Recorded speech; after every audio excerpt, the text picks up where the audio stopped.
They think I'm crazy. Come in, Ray. It is not I who am crazy. Lightning never strikes twice in the same place. I'd like to introduce Space Ghost. Nice to meet me. You with me? Like I said, you're the captain. Prepare to surge to sublight speed. Hold on to your butt.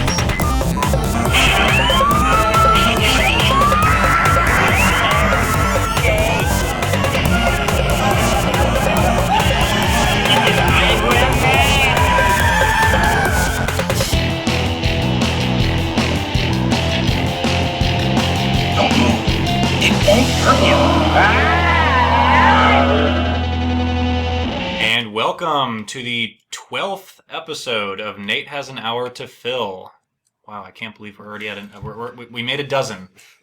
We're making a dozen. We're not there yet. Oh, it's already made. In the spirit of it, it's already made. Okay, well we don't tend to stop recording, so exactly. I guess you're right. Exactly. So yes.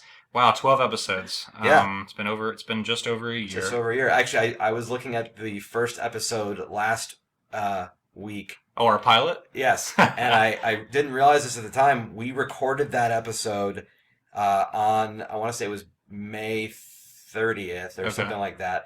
And then, or May 31st, sorry. May 31st of 2015. Right. And then we just recorded the 11th episode on June 1st. Of this year. So we actually, we were really close to being on the 1 year anniversary. Wow, that's cool. I didn't know that. So, I mean, whatever that means. So congrats on arbitrary numbers that I feel like have a meaning. Go us and the direction that this show has gone. It's gone through.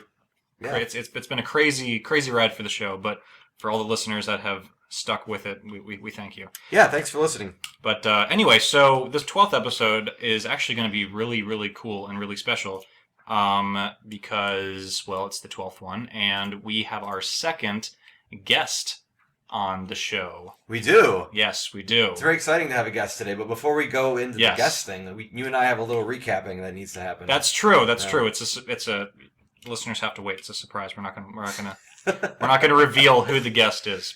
So, yes, I know you and I hang out on a regular basis, but since the last time we recorded, which was 2 weeks ago. 2 weeks ago.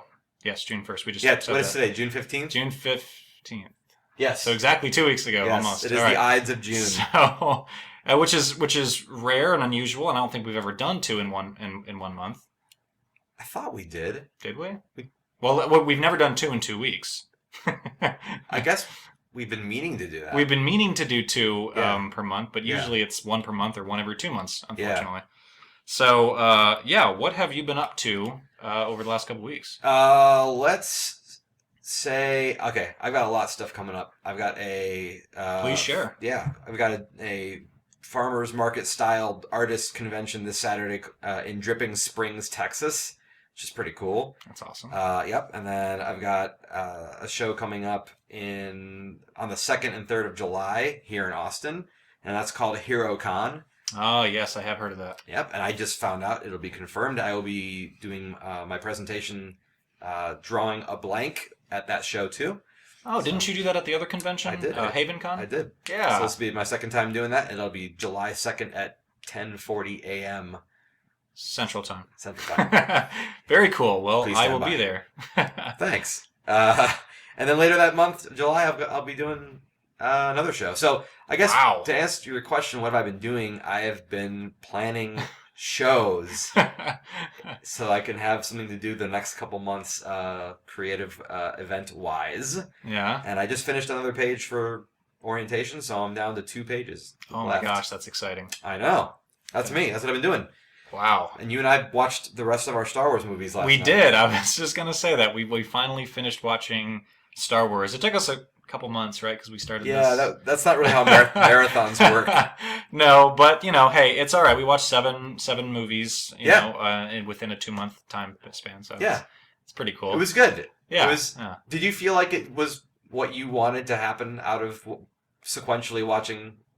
We watched them in numerical order, not in the order they were released. Right. Well, so I'll answer that, I guess, in a different way. Watching them 1 through 7, I almost said 1 through 6, it brought up a lot of questions that I previously didn't have about the movies. Watching them years ago, and watching the originals and then the prequels and then 7, it was disjointed and it was really far apart. So, but watching them all in a row in a relatively short amount of time, just it brought up a lot of like, well, what about this? And they didn't explain this, and so it exposed more holes than you thought were evident. Yeah, Star Wars is like a piece of Swiss cheese. Right. So with that, Star Wars with space and black holes and Swiss cheese have holes. Exactly. I feel like there's some sort of a correlation. There was. Yeah. But what have you been doing these last couple of weeks since we recorded with our last guest?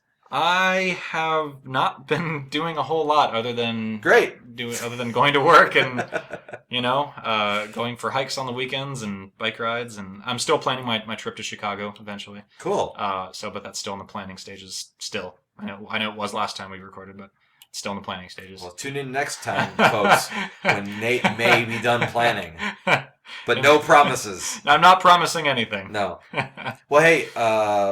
I wanted you to know that we've told our listeners about our email address. Yes. And I've actually been neglecting to check it.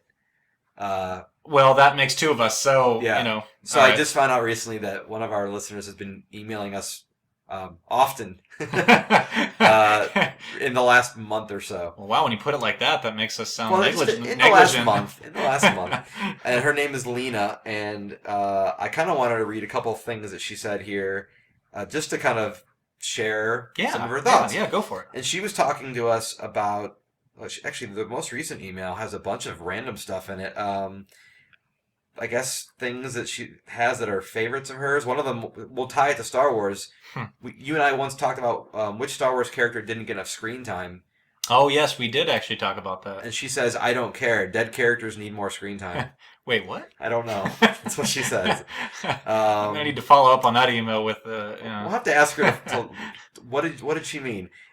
She begrudgingly to me said milk is not a food. And I know we had a debate about that. Yes, we did. She says milk can fill your stomach, but it is not a food. It is combined with food or combined with other things to make food, but it is not a food alone. I disagree. All right, Lena, brownie points. I'm gonna shout out brownie points. Well, I mean, milk goes in brownies. That's true. That's great. And then she also says Batman was a killer in the original incarnation of the comic, and she's right about that. She goes, he was mean and beat up people and stuff, not the kind of Batman we have come to know him as. I don't think he's kind, but... Well, right. But I think what she's talking about is we had the conversation about the new Batman vs. Superman. Right. About how Batman was more willing to kill than in the past. And she's saying this is actually more accurate if you're going back very far back. Sure. So thanks for writing in, Lena. Those are all awesome to read, even though you're wrong about the milk thing. Anyway. Oh, she also threw out here Batman vs. Superman, but not really, only sort of. They hit each other with their leather gloves and we're done with it. But she says... What was the... I'm not sure what she's referring to on that. What's the context around that comment? I don't have the context. But she does say Michael Keaton is Batman in all caps. Okay. Well... So, I appreciate that statement very much. Yeah, I do too. I do too. But thanks, Lena. Thanks for writing us. We appreciate it. And for everybody else who wants to have us read your comments on the air, if you want to include some context, we may forget what you're writing about. It always helps to keep it relevant and provide a little context on your abstract, It's okay. No, I think honestly, I think what she was doing was she was listening and then typing as she was going. Right, yeah. And so that maybe I should have done some more homework and put some context to those questions. But thank you for writing in. Everybody else, it's natehasanhourtophil@gmail.com, and just let us know what you think of the show. Maybe tell us what you want us to talk about. Yeah. Suggestions, comments. If you have an issue with something we talked about, definitely. If you have any personal problems. Well, right, exactly. No, we're not therapists. But yes, thank you, Lena. Appreciate that. All right, so I'm actually going to introduce our guest on our show. How does that sound? Yeah, because you're in charge. I am. I'm the moderator. I forgot to start out with the introductions, but everybody knows I'm Nate Heberlein. I'm the moderator this time, and here with me is Phil Mackey. Unless this is your first show. That's true. Unless you're just joining us. I'm here with Phil Mackey, and I am also here with our guest, H.Cherdon, a creative superhero. Woohoo! Yes. Welcome to the show, H.Cherdon. Yes, welcome to the show. Thank you for having me. You are our second guest, so that's That's awesome. That's lucky. 2 is my lucky number. Oh, so really? that Good. works out. Yes. Well, what's neat about that is you are unique in the sense that you'll only ever be the second guest. There can never be That's another true. second guest. There will never be another second. That's true. I like it. Yeah, you're first to no one because you're second. I'm good with that. Wait a minute. So, oh, Hey Nate, I'm thirsty. Are you thirsty? I am thirsty. I am thirsty. Yes. All that confusion is making me thirsty. Yeah. Well, what are you drinking tonight? So we have a special beverage, one that I have never heard of until just a couple days ago when you were talking about it with me. Yeah. Coconut cream soda by Boots Beverages. Yeah, and Boots is actually a local company out of Belleville, Texas. Where is Belleville? It's in Texas. In relation to Austin. Within driving distance. Well, if it's within Texas, that's not necessarily might be That's within true. flying distance. That's true. That's a good point. Texas is large enough. So who's got Pac-Man? Oh, I have Pac-Man. Okay. So sorry Sounds like a personal problem. Yeah. Yes, it's a disease. No, I'm kidding. It's our bottle opener on the show. Whoops. Not doing Nate it has right come way. down with a case of the Pac-Man. Yes, It's contagious. Just don't be a ghost near him. that's true because I turn all blue and instead of my usual yellow self. Yeah. But Wow, these are a little harder to open than yeah, I usual. know it was weird. giving me the slip. No pun intended on that one. That was weird. So yeah, I know it was kind of odd. So we're waiting for everybody to open, and then we'll take the I ain't ceremonial. waiting for nothing. Take the ceremonial drink. Oh man, Phil just jumped the gun. All right. It's a good thing the shots weren't fired while I was jumping that gun. This is not happening for me. Oh, no, it's not. Got it. She got it. Yay, Yahtzee. I got it down my shirt. Yahtzee times 2. Score. Okay, wait, no, not. Well, I guess not that. that's goal, I think is the word you're looking for. Scoring would be if you were asked to clean it up. That's true. Holy craptastic. Whoa, nice. Right? It's good. That's the best compliment any drinks has ever gotten on our show. Yeah. That this is delicious. really, really You good. like it? Yeah. Fantastic. Yeah, it is really good. Yeah. Phil, what do you think? Since Since you broke the rule and drank first. Yeah, well, it's a delicious rule to break. No, it's actually really great. I don't typically like too sweet of a soda, but this one hits the right mark. And I like drinking sodas like this where they're not the mainstream. Sure. It's I not won't name not like, names that I'm slamming. yeah. But Coke Pepsi. And, the generic one, yeah. but no, I like companies that are more local, and I think more people should be getting into this whole bottling in glass. By the way, Yes, glass it's keeps the flavor. our glass bottles here. I agree. I prefer if I'm drinking a beverage that's sold, that's I prefer it in a glass instead of a can.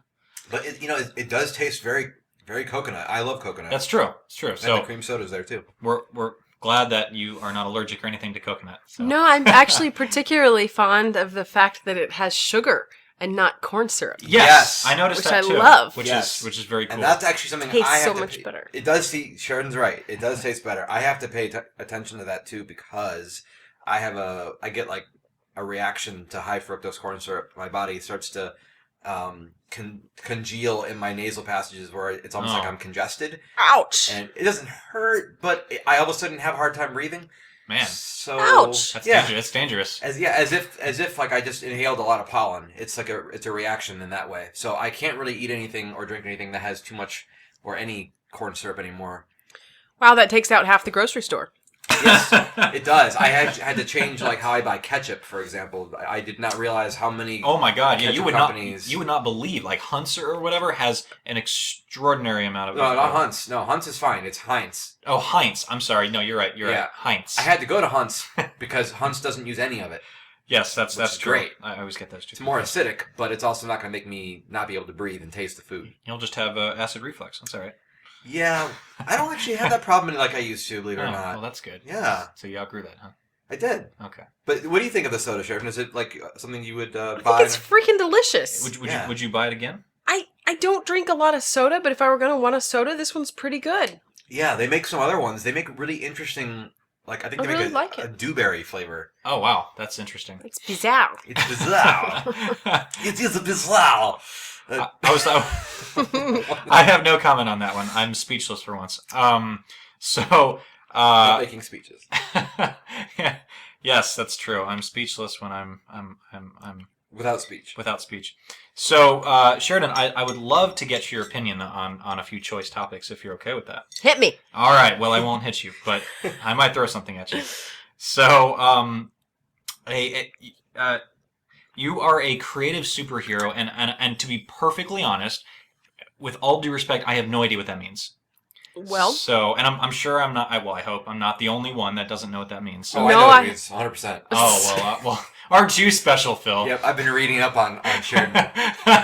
That's not creepy. All right, so Sheridan, in your own words, what is a creative superhero, and how do you identify yourself as one? I actually get this question a lot, and this came about because I do so many different things in the creative field, so many different mediums and so many different aspects of creativity, that it was easier to answer with one word than 97 or something.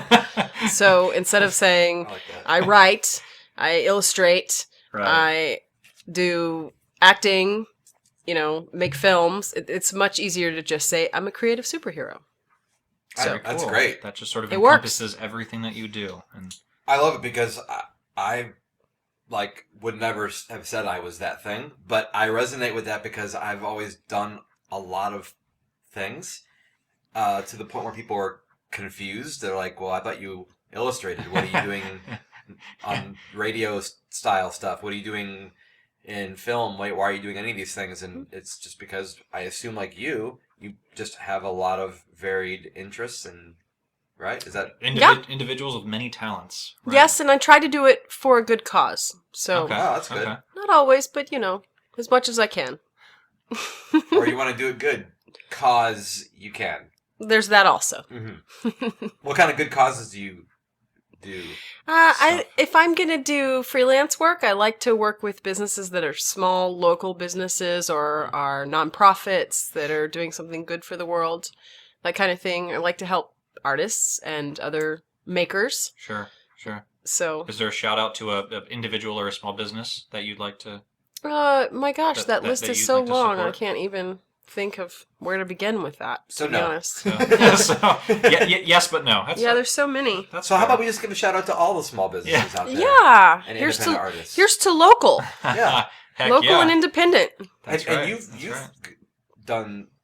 It sounds like, from what I've read, you've done some independent and small business or ventures yourself. Well, I run a film group. Yeah, A community film group. Yeah. You could count that. I try to help I was other counting it. filmmakers. I would count that. Yeah. Yeah, so it's How did that? Sorry to interrupt. How did that come about? Like, how did you one day decide? I want to coordinate and orchestrate this collection of strangers and with a common interest into a film meet. As all good things do, it fell to me. I didn't exactly pick it. I had gone to a mixer thing that was a few people having drinks a couple of times a month, and the guy who organized it left and asked me if I would take over, and I went, no, I'll pass. And he went, no, please do this. And I said, okay, all right, fine, I will. And then I showed up the next time with a questionnaire trying to figure out why everyone was there, what they wanted out of the group, and how I could facilitate that better. One thing I noticed is that people didn't really talk to each other very much, and I could make that happen. They wanted to meet each other, but they weren't asking each other questions. That doesn't work out. So that's something, I like to facilitate community. So. And this is for the Austin. It's the Austin Film Meet. Right. Okay. Yep. And those are usually independent film projects, right? Yes. Okay. Yes. Not a lot of mainstream. We're not seeing stuff go up to the wood of Holly. No. Correct. Okay. We avoid that those. Wood is off the table. That forest is not ours. No. So basically, it sounds like it's a lot of creative minds coming together and talking about what they're doing and what they're looking for, and I mean, obviously there's a fair amount of promotion for what they're working on and their skill set that they have to offer. But I mean, is that accurate? Is that a fair? Yeah, absolutely. It's a lot of different people from all aspects of filmmaking. So we have actors, we have people who do art direction, we have people who write, people who produce, direct. I mean, we have crew, we have really everybody. Oh, wow. We even have people that are in promotion and distribution, because you got to have a website, right? So we need those people too, PR people. All kinds of people are attracted to it. We do something called an open mic mixer, where everybody gets an opportunity to introduce themselves for their project. Oh, that's very cool. Yeah, it really helps. It's amazing how effective it makes the networking that follows. 'Cause then you know who you want to meet. So, you know, as soon as the open mic breaks, you go directly to that person and you get what you need. It works very well. I've been to one of those events, and they're great. They're great for you put on a great show. And by that I mean you're not putting on a show, but no, it's the people who show up that make Phil. it. Yes, I'm kidding. But it's a circus. Oh yeah. But no, it's great to have everybody in one area, and you know, people will say, "I'm a music guy who needs a music guy," and someone else goes, "I'm an editor who needs an editor," and everybody sort of, you know, exchanges. I think it's a brilliant idea, and I've often said that artists are not in each other's corner enough. I have a lot of artist buddies from back in the Midwest who, whenever we talk about comics, because that's the scene I met them all in, we always say, man, like we all support each other, and we know we need to be in each other's corner. Why aren't we talking more often? Right. And I feel like that kind of group that you run is a good answer to that question of let's get everybody talking. Yeah, I feel like artists, art is really collaboration. It really, you know, almost every form of it requires collaboration on some level or another. So, I mean, that's what we need to be doing. We need to be doing more of it as artists, is working together and supporting each other and collaborating. Just on a random side topic or question. Tangent time. Not really. That's a good idea for what? Tangent time? Sorry, go on, go on. Why do you think artists aren't good at that stuff? That like they need help to be organized. Yes. Well, you mean organized to collaborate. I think that a lot of people are kind of trained to not talk about themselves or their skills. And also, artists are very sensitive people usually. Especially the good ones, and they're very concerned about judgment. I resent that. Why are you looking at me? What did I do? Exactly. Everyone's looking at you, Phil. Stop. Even our listeners are looking at you. No, don't look at me. I'm not ready for that. I haven't done my hair yet. Too soon. Yeah, exactly. You got it. So, yeah, well, it's good to have someone like you for that. You're the glue that holds everybody together, it sounds like, at these events. Otherwise, they would just be a bunch of chickens with their heads cut off, right? Running around, doing their own thing. Nothing like glue to fix chickens with their heads cut off. You don't need major surgery, just put some glue on that. Some meat glue. That's right, just stick the head You know what'll help that? Elmer's. Dead horses for your chickens with your no heads. That's what we need. That's a horse of a different color. A glue color. Where did the show go? Oh dear. Oh dear. Oh dear. Now there's deer involved, apparently. Oh horse. Oh, horse. So what was the question? There wasn't really one. I don't know where I was going with that one. But Nate said you're glue, and I said I said I'm rubber, and anything bounces off to me sticks to you, and that's where that went. All right, guys, we've reverted back to elementary school. Yes. Oh, that's not too far off of what I've seen in the creative world sometimes. It's a little bit of elementary behavior. Can't be afraid. Just gotta go for it. That's true. If you punch somebody, that means you like them. Oh, shoot. All right, moving on. Getting punched a lot over there, or what? Yeah. When hitting on doesn't mean that you get literally hit on. You know that. Oh man, and here I thought it was like really popular with the ladies. I mean, you might be, but yeah. Ooh, nice sound. All right, I got one in my corner. Sweet. All right. Actually, I feel really lucky to be surrounded by all these creative people. It's a real blessing, to be honest. Do you feel it's helped you as a creative individual? I mean, obviously, I guess my question is, do you feel that by being around, like having lots of friends and being, doing these events and whatnot, do you think it's helped you? Absolutely. All people need other people. So having support in your corner is going to make you stronger. Yeah. So absolutely it has. In that way, for sure. I just thought of this right now. If you had to stereotype the types of people who go to the film, all editors do this and all screenwriters trying do this. To put people in categories. Can you now say that you know how to do that because you've met enough of those types of people, or is there not really any kind of way to... I mean, there are certain traits that people have that cause them to be attracted to certain fields. Sure. Okay. Sure. So in sound, you generally have people who do like sound mixing or sound recording. They're generally technical people, or I mean, you can't exactly say that about DP, but often it's a technical DP, director of photography. It's often a very technical. So people who are more technical or analytical might lean that direction, but I wouldn't say that people necessarily fit a stereotype. If you're an editor, you hate the sun. What? I can't go that So far, but at least you editors don't get are to see it vampires? much. Is Editors are vampires. I used to edit film for a while, and I can tell you right now, the sun is not your friend. Why did you choose to do all your editing during the night? No, I mean, you're inside looking at a screen for hours on end, editing seconds down to milliseconds, because it, believe it or not, makes a difference. You know they've come out with this invention called a laptop that you can bring outside with you. And then you can't see the screen. Exactly. you have to be in a silent room with so you can hear properly, and then all your focal point goes to the screen. Oh, well, That's fair. Save your work every 5 seconds, because I have lost lots of edits before, and it's not fun. I think everybody loses something at some point or another. Including your sanity, sounds like. Yeah, you have to learn the backup your stuff lesson. It's a fun lesson.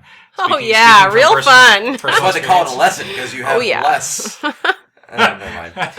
There you go. then you're a moron for not learning your lesson. There you go. There, see? Stop while you're behind, Phil. Oh.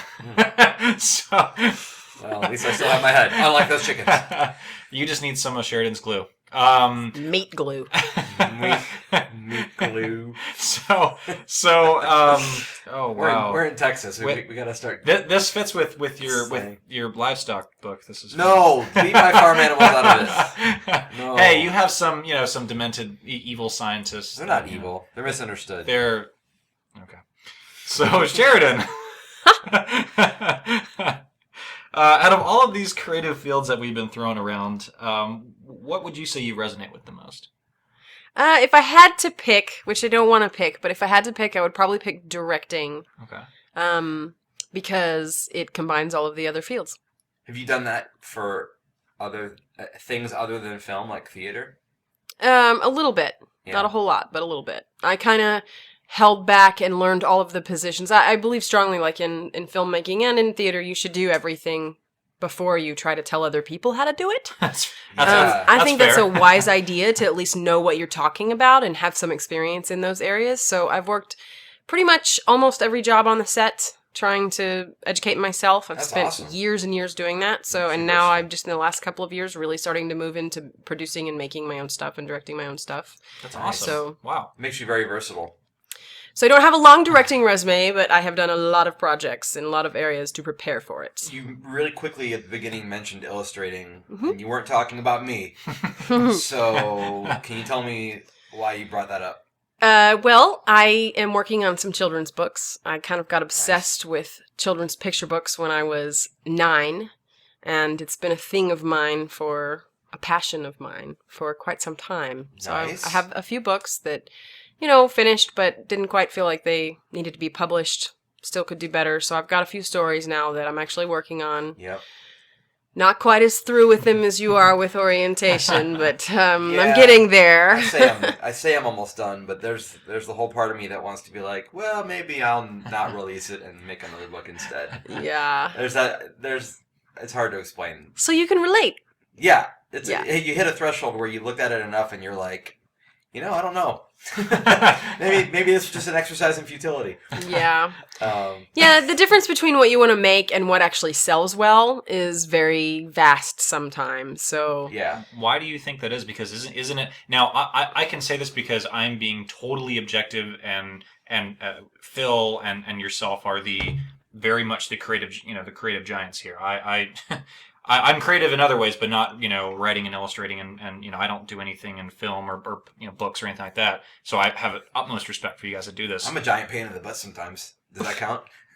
Well, yeah, but I wasn't going to go there. Oh, okay. So as a creator, I would think that you want to create something. I know everything starts with an idea. I get that, but you want to create something to see it to fruition because you have a vision and you want to see the end product. I mean, I would guess that would seem the logical, thought process. So how is it that it sounds like not just you, but a lot of creative superheroes, they start something and they work on something for a long time, and then they get to a point where they're like, I'm going to put it aside and start something else. Why don't they finish that? Why don't they want to see that final product? I can't speak for other people, but I can Well, sure, say yeah, but for for myself, I have a really strong background in marketing.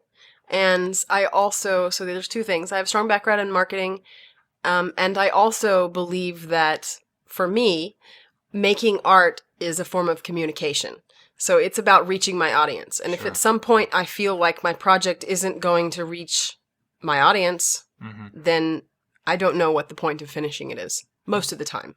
That's fair. That's fair. Do you think that your audience, like, you have a vision, an original vision? You're like, all right, my audience is going to be mainly this, age group or whatever it is. And then as you go through it and you spend all this time and energy and effort, and you build this out almost to the point of finalization. Do you think your audience may have shifted along that? Sometimes journey? that happens. Yeah, sometimes that happens for sure. Okay. The audience, you get into something and you realize that what you're saying is different. Yeah. And different people will want to see it or hear it. Yeah. Yeah. So you mentioned picture books. I want to go back to that for a second. Okay. I grew up on children's books and picture books. That's right. You did say that you have a very strong passion for children's books. Yes. I do. I really liked the illustrations in Chris Van Allsburg's Jumanji. Oh, I was just going to ask you, what are some of his works? Because I'm not familiar with that name. Jumanji. So. Okay, Jumanji. Just the Polar Express. Oh, I love the Polar Express. Express. Yeah. That's one of my all-time favorites. Very, very good. Probably the most popular of his. Is it? It's most recognized? Probably, yeah. Okay. Where the Wild Things Are. That was No. him too? No. I'm just saying. I was like, sorry. Oh, wow. I just meant I like that book also. Oh, okay. Sorry. I went off on a... anything from like Dr. Seuss, all that stuff. I grew up on all that. But so I guess I'm tying it back to the film thing, the film meet that you run and your history in film. Sure. And Hollywood's starting to, I don't know how to phrase this in a way that won't sound jerky to Hollywood. I was going to say starting to realize there are great stories already. Don't sugarcoat it, Phil. Just speak your mind. Well, I was going to say that they're realizing, but I also was going to say they're starting to abuse, realizing we haven't abused this yet. But anyway, so, a couple years ago they made a Where the Wild Things Are movie. Oh, yeah. They made a Polar Express movie. Mm-hmm. Yes, they did. And they made Jumanji back in... what year was that? 90-something? 90-something? Yeah, 95, 96, I Six, think. yeah. Anyway, I just wanted to, I don't know, you love films, I assume. You love course. children's books and are going into making them. Do you feel like... Is there anything that people are maybe not keeping in mind when translating a children's book to film, or do you think it shouldn't matter? Because to me, the great thing about picture books, not children's books, I'm sorry, picture books, is that they, to me, look like a blueprint for if it was going to be a moving picture. Mm-hmm. And that could be good or bad, because it could make someone feel like they have to stick to that storyboard, for lack of terminology. Do you think that there's anything people should keep in mind when translating that versus translating a young adult book or translating a novel or whatever? I don't think that people need to make the exact same book into a movie. It doesn't have to be exactly the same. It's a new person, a new idea. It's a new format for one, so it doesn't need to be the same. Cool. I'm totally fine when it's not, like the book. So yeah, all the versions of Batman out there, you're like, bring all of them on. Yes, all the Batman. I love it. I love seeing different people's interpretations of the same characters. I think it's really rich and really interesting, and there's not a Batman that I've seen that I didn't like. Really? Okay. So, so yes, even the one with the ice guy. Yeah. With the ice guy. Schwarzenegger. With Arnold Mr. as Freeze. Mr. Freeze. Yeah. So Exactly. I know a lot of Mr. people Freeze. would again, I'm trying to play the devil's advocate on this and say that by the way, I agree with that. I love different people's interpretations, and you can have an original book, an original, idea, story, and make it into a feature film, and still stick to kind of the the main ideas and have the same characters and stuff, but kind of take it in their own creative direction. I actually personally know a lot of people that they say that's bad. They say that's that's failure on the film or on the people creating the film, because they're looking at it as a book to a book to a movie, like sticking within everything. Well, maybe not everything, but what's in the book should be in the movie and nothing else. Even if they don't include everything, you shouldn't include outside stuff, because if you're trying to make a movie based on a book, or this is the Hollywood movie version of this book, and all this other stuff in the movie wasn't in the book, so they have a problem with that. So I want to get your 2 cents. So I guess someone said that to you. In my experience, the people who are really attached to the book, if you'll say the book or a previous comic or the incarnation of something, and then they're upset about the new version of it, I have found that many of those people are usually attached to the experience they had watching that first book or reading that first book. And then they're frustrated because that emotional experience isn't the same when they watch the next version of it. But you can't recreate life's experiences. Let it go.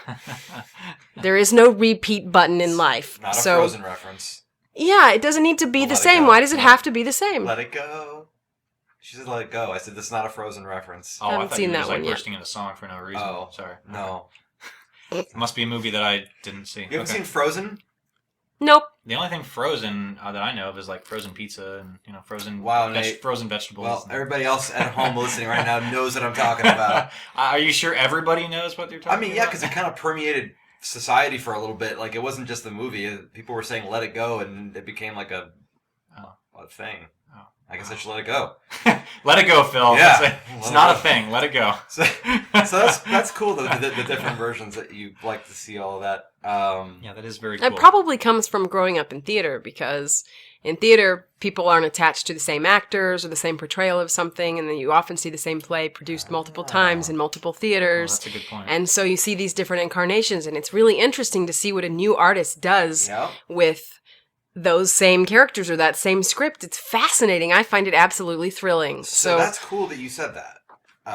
Well, thank you, Phil. I appreciate that. I thought it was pretty cool, too. I just wanted to put my stamp of approval on it.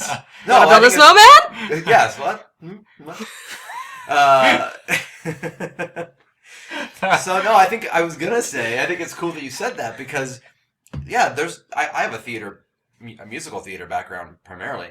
And in growing up, there was a million versions of Peter Pan. Oh God, yeah. And I mean, everywhere you go, it'd be like, "Hey, we're gonna put on Grease, or we're gonna put on Joseph and the Amazing Technicolor Dreamcoat." So what? Joseph and the Amazing Technicolor Dreamcoat. I've never heard of that. Oh, it's fabulous. Yeah, it was red and yellow and sorry, I won't. In all its incarnations. Yeah. We'll talk later. All right. It's a play. It's a biblical based play. Musical. Thank you. Anyway. A kind of play. Kind of. Yes. Quite. Fair enough. Yeah. Well, anyway, so you mentioned that, and there are a lot of different versions in theater, and nobody seems to complain about that. I've noticed, like, that's something that I've thought about a lot in recent years. Is everyone's okay with a high school or a community theater's version of something, but when Hollywood wants to put out a reboot or a remake or a retelling, people get very up in arms about it. And I'm bringing it up right now because we are on the precipice of a new Ghostbusters film. Woo, I'm so excited. And sorry. And a sequel to Independence Day, and a number of other. We just had a second Turtles movie, which is based on a bunch of other Turtles movies. So I guess my point is, why do you think people don't care about it in theater, but they do care about it in film? Where did film get the gall to be more one time only about stuff? I'm not really sure, to be honest with you. I really don't know why there's so much difference, other than that I know my experience of a lot of things that other people saw on television or in movies actually started in a theater. So I saw the version of things multiple times in a theater before I saw a movie, and I'm not attached to it. So I think there's a general idea of accepting different versions of things in theater. So, and you kind of have a different audience. Theater-going audience doesn't seem to be the same as a movie-going audience. And again, I think people get attached. I think a lot of the moviegoers get attached to that one experience. So yeah, you think there's a different personality type that is a moviegoer versus ones that are theater goers then? Or would you say there's some crossover and some theater goers also enjoy movies and some moviegoers also of course there's some crossover, Yeah. and it's probably not a specific personality type. I don't know. That's a really hard question to answer. Why? Yeah, that's why true. it doesn't work in film and television? Maybe it's marketing.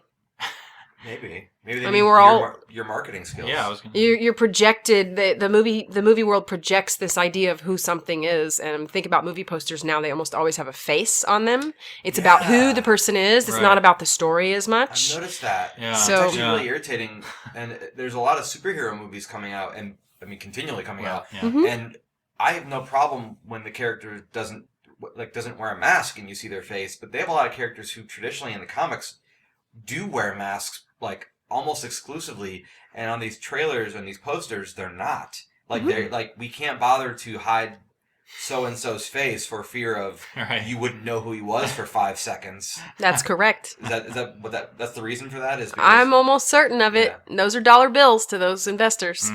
That means more people are going to go see it because they recognize an actor. It's all branding. if you cover up that guy's face, you're risking people not caring. Correct. That's weird. What a shallow That's what I think. society we've become, huh? I mean, I don't know if it makes us shallow or if it makes.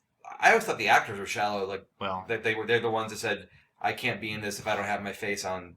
Maybe not the actor. do you think it's but do you think it's the actors saying, "Hey, I have to have my mug, I thought it was magnified that way. on this poster," or do you think it's now the Sheridan's saying maybe not, and I'm thinking that's probably true. Like, I hadn't thought of it in those terms that it was the companies doing it, but I thought it was a lot of the actors doing it. But I guess Actors argue about billing, mostly. I'm not saying there's never been an actor who's argued about putting their face on a poster, That's true. but usually they argue about billing. They want their name on the poster.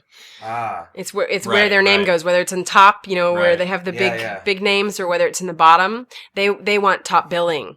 sure. That's what they argue about. But the face thing is purely a marketing decision. Okay. In my experience, it's purely a marketing decision, and the marketing is based on what they think is going to make the most money and pull in the largest audience. That's horrible. I mean, it was especially bad in the third Spider-Man film when they had what's his face as Topher Grace, whatever his name is, or the guy who played Venom. Oh yeah, he was a horrible. Well, it wasn't just that he was horrible. No, Venom. It was no, that I mean, Venom kept like exposing Right, his face, right. and Venom doesn't tend to do that a whole lot. I don't think they were sticking to the origin story of Venom at all, but No. it's okay. Yeah. Yeah, I have, It's unfortunate Hollywood and all the movies that are made there are really a vehicle for business. I don't really have anything against it being a business because it is a business, but Sure. they invest so much money, they're not willing to take a lot of risks. Yeah. And you mentioned the posters. Actually, something, not that you'll have the answer to this question, but this has always kind of bothered me. Like, if there's a poster and it has 3 faces on it, Uh-huh. and they have the names above it, Uh-huh. almost never does the name correspond with the face below it. Yep. Is there a reason for that? Yep, because the actors argue for top billing. They Yeah. get their billing in the order Right. where their names go on the top, and then a marketing person makes a decision about whose face goes where. Exactly. The picture is a visual. It's a visual mess. It's a visual message. It has very little, if nothing It's at all, mixed to messages. yeah, I mean, think. unless a poster is done, and this is just sort of my 2 cents. So if anybody disagrees, that's fine. Then my 2 cents.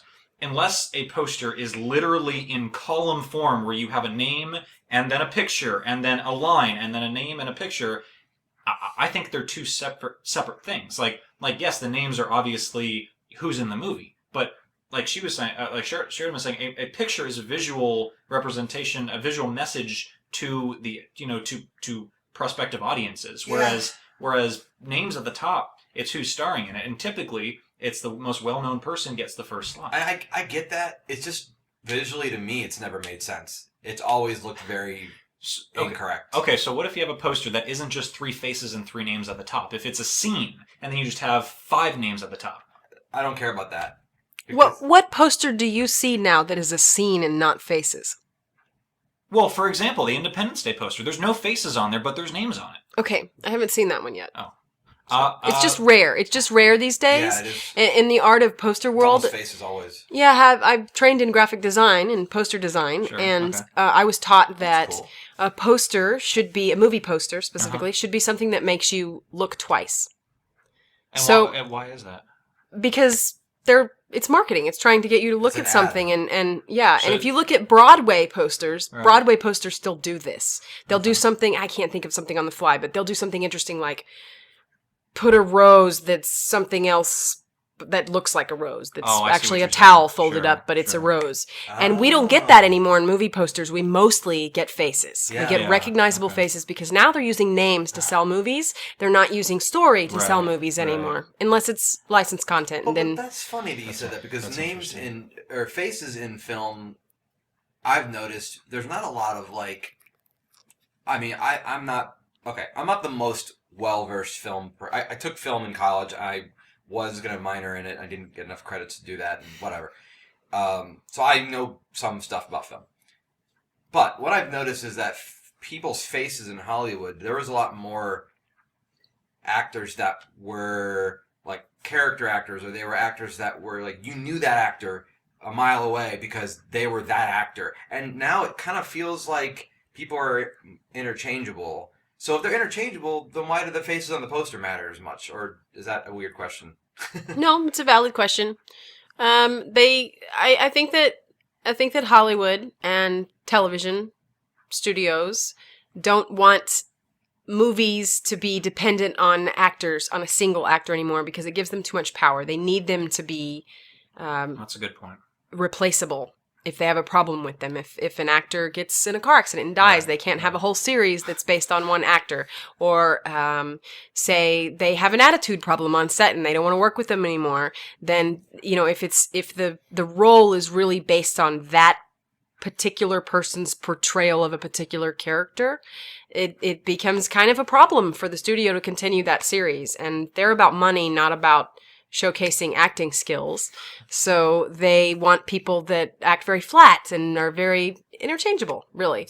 But they still need you to have a recognizable name because that's what people go for. Right. But not too That's what sells a recognizable. lot of people. We don't want you to be too cool because then then you're too valuable and we can't afford you anymore. They want your flat, non-acting face to be Right. totally recognizable. Yes. That totally makes sense. Is it just me or are playbills and things that I've seen in Broadway usually pictures of like art? And Yes. yeah, okay. Because I'm like, I was thinking, as you were describing that to Nate a second ago, I was like, I don't remember ever seeing any recognizable people on a playbill or a poster for a Broadway show. But on movie posters, it's completely like opposite. Usually the recognizable name is a name printed on the poster. Yes. Like Matthew Broderick or, Right. something like that. But the poster is more of a visual Yeah. experience than a Like Phantom collection of of the Opera. faces. Like, Yeah. like a Right. mask and a rose. Right. Yeah. Right. And you'll get that. It's and- very iconic. Yeah. Right, Yeah. but I mean, no one said they had to do that. They could. Well, put, no, They yeah. could put the Yeah. actors' faces if they really wanted to. Well, that's because it's a totally different creative I mean, it's like the process for doing that's totally different. For doing what? Like as far as because they're gearing it towards a different audience. I would imagine. So I have a scenario for you. Yes. Yes. Have you ever been to see a play or a Broadway show or something, and before the show starts, they say, "Tonight, the role of such and such will be played by such and Yes. such," Yes, and they I have. swap out an actor on you? Yes. Yes. Have you ever seen that happen in a movie? No. How would that be if that happened in a movie? You go to the movie, that's what's on the poster, Expecting to you see get let's say, there, Matt Damon as Jason Bourne, and then all of a sudden you see Will Ferrell. Right, exactly, and you're like, But wait, but the film's already pressed. Yeah, so that's part of the reason they can use faces on a poster and not in theater. because Oh, it's 'cause it's a guarantee. because it's set in stone, so to speak. With Sharon Stone. Yes. Yes. Yes. Romancing the Stone. Ooh, I like Romancing the Oh, Stone. there you go. I grew up on that movie. Some good fun. It's like Jewel and Nile. Yeah, I like Jewel the Nile. Yeah, well, I like a lot of corny. most people don't know what that is. No, I know. I used to watch a show called Moonlighting. with my Ah, mom. okay. I actually have heard of that. Have you? Yes. Ah, how adorable. Adorable. Yeah, see? Well, we kind of like covered a lot, but I think it's because you seem to cover a lot in what you do. Yeah. See how I bridged that? That was good. That was almost planned. I could have guessed. Yes. It wasn't planned. A lot of different creative fields. You have a lot, yeah. So I mean, yeah. What are you most excited about finishing next? Is there a project that you're just like, I can't wait to finish this next project? It's going to be great. Or is there not one? Do you have like 50 projects you just want to get done? Maybe not that many, but close. But several. 47. Yeah. I think 47 is a good number. Yeah, I had writer's block for a few years, and in the last, dear. well, it was quite a while actually, and in the last couple of years, I've been able to write a lot, and I'm really excited. I've kind of found my area. Well, as far as making films or writing films, I'm fascinated by history. I'm so motivated by history and real stories in history that I want to make. I want to make stories about that. So That's awesome. I have a handful of stories that are based on some really interesting things that happen in history that most people don't know about. Now, what? So, now, I guess that's a good segue into my question for a small one. But you said history. Now, what? It's a two-part question. What is your favorite time period in history, just in general, not like just for the U.S. or for Europe? That's or whatever. easy. Okay, and then part two is you said you're creating a lot of your creative works based on history, and I guess are you basing those on a part of history for any particular reason? Okay, so the first answer is the last half of the 1800s. Fascinating time. There's so much invention through the Victorian era. It is an absolutely fascinating time. A lot of interesting people, and we have really good records from this time. So it's interesting. I find it really fascinating. And then the second question is, I read a lot of history. I'm addicted to information, and so I find myself just falling in a wiki hole. Like a sponge of all this new information. Yeah, I just Wiki become holes are fascinated. terrible. Yeah. I love them. They're the best. They are the best, but they're terrible best. Yeah, and I also travel a lot, so I get exposed to things. For example, I went to Alaska, and I went Wait, to what, really? went to Alaska, and I That's went awesome. to Dolly Arthur's house. Have you guys heard of her? No. She's so cool. She was a prostitute, actually. all and the best people are. I know it sounds kind of nuts, but she has a really fascinating story, and so I'm actually working on a story about her. If those walls could talk. Yeah, she lived on Creek God. Street. Do you guys know what Creek Street is? No. What is that? So Is it a it's street that's by a creek? it's actually where the salmon swim upstream. Yeah. It's really, really fascinating. And so they have a whole line of houses that are built on stilts, on timber, And the houses walk and away on the those stilts. sidewalks the sidewalks are all like wooden decks all around. So there isn't street. The street is a creek. Oh, that's It's cool. so Wow. neat. And her house is right on the corner, and she was doing this, doing her business. She was a madam and also a prostitute. Sure. Right. And she had the little trap door for the alcohol during Prohibition. Oh, wow. And you can go to her house and still walk through it and tour it, and it has all of her stuff in it. And That's cool. it's really, really inspiring. I'm so moved by it. And so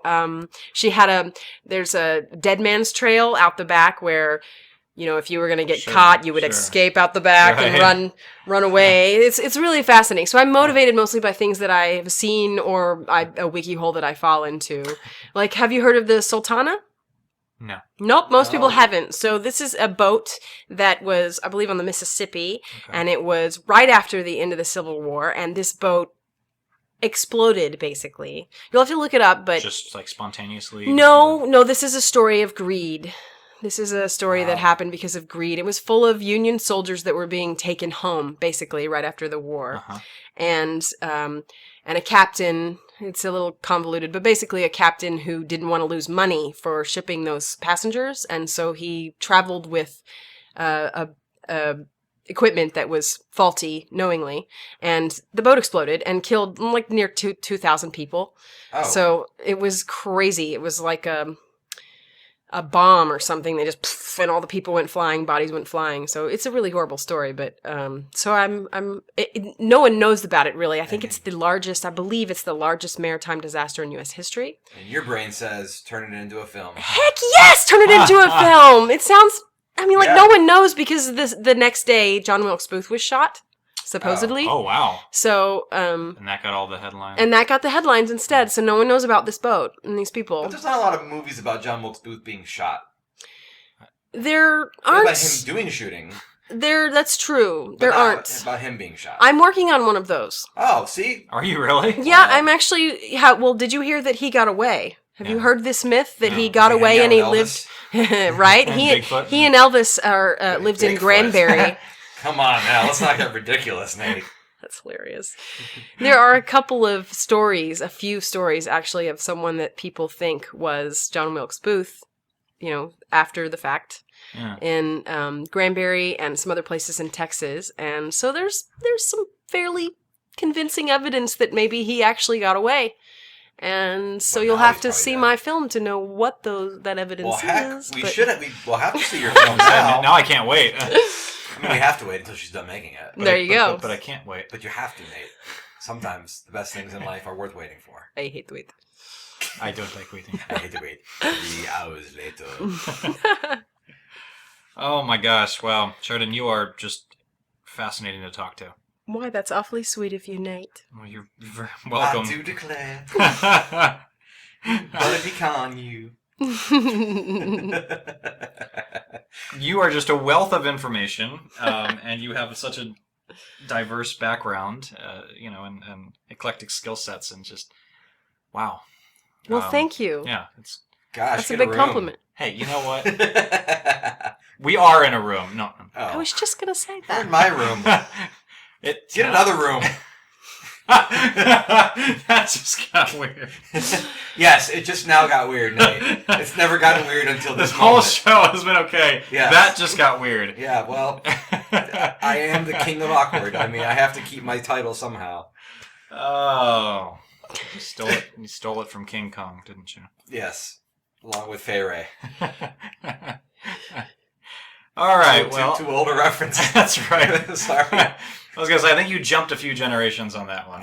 Yeah, well, More, yeah. trying to date more within my age group, so You should. I really should. You shouldn't date, People that are dead people now. that are That's right. That could be exciting. Anyway, hey Nate.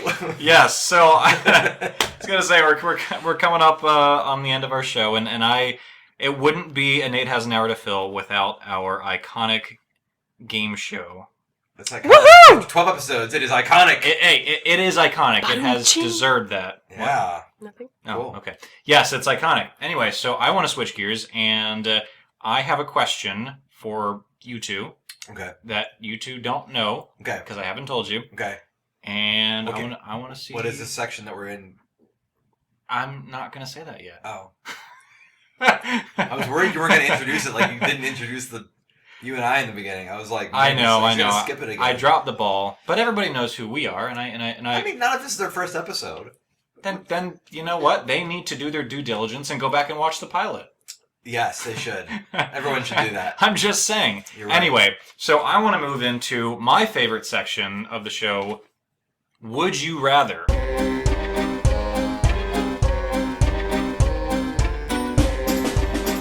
And this has been around. I think this is one of the few, aside from our introductions every time, is one of the few constants in our show. Until we change it up again. Until we change it up, but we're not getting rid of this one. Okay. No, we'll probably change next it up. episode I will. That's Change right. is inevitable. That's Yeah. right. Embrace change. Sheridan said it, so now we have to do it. I know, that's true. I have to follow that now. Yes, okay. So I have a question for you, and Okay. I'm going to ask it, and then I want to hear from Phil first. Okay. And then I wait. will direct it at Sheridan. All right. Two's my lucky number. That's right. You're second, but not in my book. Oh, So, all right. Gag. All right. So, Phil, are you ready for this one? No. It's gonna be dangerous. Bring it's gonna it be on. high flying, fast paced. It's gonna be dangerous. Okay, hold on. I'm slicking my hair back. Eyebrows. All right, let's go. All right. Okay. Oh wow. That was even better. Well, That was.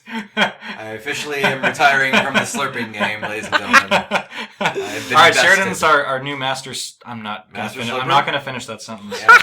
All right, so. Master All right, so Phil, would you rather jump out of a 747 at cruising altitude with no parachute, Sign me up. Or Oh, that was okay. Go ahead. there has to be two options here. You're right. Okay. Or Okay. drive in a car 100 miles an hour downhill through a city with no brakes.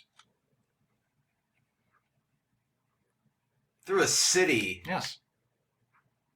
I'm gonna say, and this is against my better judgment, because I don't want to do anything that involves me falling out of a plane.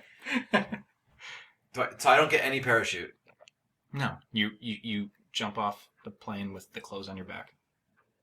Well, dude, both of those are pretty much guaranteed death. Not necessarily. I mean, let's be reasonable. There's going to be a red light in a city at some point. So how far do I have to go through the city? Through the whole city. Picture... The whole city. Picture... LA? No, I mean, or picture... Solon. San Francisco. Picture from north to south. You're just going...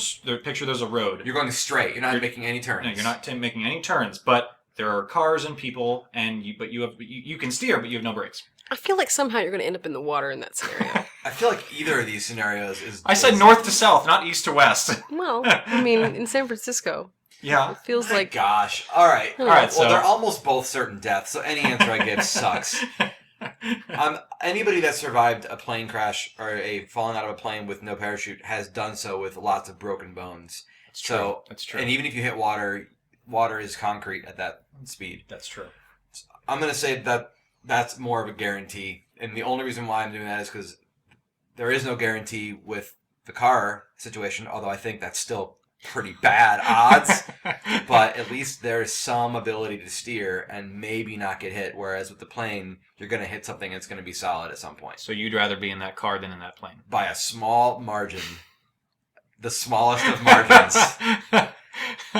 I'd rather this question not end in death, but I'm going to say well, it doesn't have to end in death. What? No, but I mean, a math quiz doesn't have to end in me failing it, but we all know what's going to happen there. Doesn't have to end in numbers, but it probably will. Oh yeah, it'll end in numbers. 1 out of 10. That's what it's ended. So many quizzes. Well, those are pretty good odds for you. 1 out of 10. Yeah. You just. Oh, I thought you meant your No, survival. You described your my high survival school rate. career as 1 out of 10. That's what I was describing. Quizzes I didn't study for. All right. So Sheridan, what about you? Do you need me to repeat the question? No, I think Okay. I got it. Okay. I think I got it. So I'm going to go with the car because you didn't say I couldn't turn. No, you have a steering wheel. So Yes. I can control how I crash. That's Yeah. true. So I pick that one. Okay, wait, why? Probably other than I likely can to have steer. airbags unless I'm driving my car. Yep. And I can control where I crash. So Yeah. I could be intelligent and crash in such a way or into something that would slow the car down. Right. And I think that sounds better to me than That's fair. falling out of a plane with or without a parachute. I agree. Now, what I just realized after we both answered that was one of those would have been a lot nicer to the people in that city. You're assuming that you don't control crashing into something that's not people. Well, no, I just meant like if I fall out of a plane, I'm probably not going to be killing anybody other than Well, myself. geez, Phil, I was hoping you weren't going to like Grand Theft Auto this scenario and like aim for the people as you're driving. I wasn't going to, but I was That could be saying fun. the odds, yeah, but the odds of you hitting Who are the somebody people? are greater. Your in worst plane- enemies. Ooh, Yeah, that sounds enticing. all your worst enemies are lining up on the road. And Not lining up; they're just Just walking teasing. around. They're just walking around, and you have to hit as many of them as you can. No, I This didn't does mean sound like that. GTA. It does sound like that. Nate, what do you pick in this awful scenario? Oh man, I would pick I like how you don't have an answer already.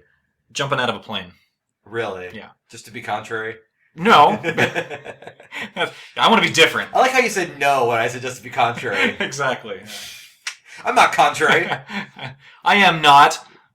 All right. Yeah, I am. No, because one, I've always wanted to, and I don't know if I'll ever get the chance to do that. Not without a parachute. I was going to say, wait I've a always minute. wanted to jump out of a plane with a parachute, but I think it would be... All right, so it's almost certain death either way.